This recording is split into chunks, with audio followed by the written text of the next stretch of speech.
the law of nourishment, the law of movement, the law of recuperation, and the law of sanitation. So every week, about every third week, we teach one law of the body. The other 2 weeks, we're doing one of the mind and one of the soul. So we're addressing the mental, the physical, and the emotional aspects, the spiritual aspects of what goes on in life. But when Dr. Fleet first created his book, The Rays of the Dawn, the very first chapter he created was the law of nourishment. And then he did the law of movement, which we're going to cover today. You're going to learn some things about movement that you haven't heard before. But I want to share with you something about the body and why the body, taking care of the body, is so important. And I'll just read briefly out of his concept therapy text. He says, the body is composed, of course, of organized and integrated matter, and it's formed for the period of our whole life. It's cast off by death and disintegrates back into simple matter. We see this when the bodies get buried. But here's what I want you to get. Inasmuch as the body is an instrument that we use, certain treatment of it is necessary so that we can secure the best use of it. The body in which we have and to live and to work really is an instrument of the soul. And the very first thing we should realize is that the body exists for us. We do not belong to it to be used by it.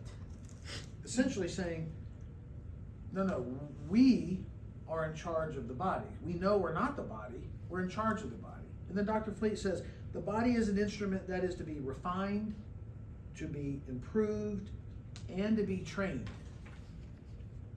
That it can be molded into such a form and made of such constituents as would suit the highest purpose of the person who lives inside of it. We each were created for a purpose. When we don't take care of the body, the vessel, this body that this spirit lives in cannot do the job it was called to do because we didn't take care of it. And we don't see that. We're so busy taking care of our spiritual health, we're so busy taking care of our mental health that we forget the physical body health. It's an instrument designed to be used by us. And he goes on to say that regardless of what desires the body has and what habits it may have acquired in the past, the body is our servant to be employed as we choose. But the moment it takes the reins into its own hands and claims to guide us instead of being guided by us, at that moment, the whole purpose of life is subverted. And any kind of progress rendered is utterly impossible. And he says, the body is the starting point for any person in earnest. Anybody that wants to make a change in their mental, spiritual, or physical health, he suggests it starts with the body because it's the instrument that we have. If we don't have a body, it doesn't matter how spiritual we are, we have no way to express it.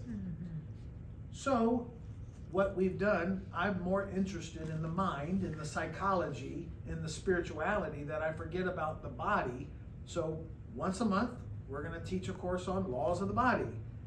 How do you nourish it? How do you move it? How do you keep it clean? How do you rest it?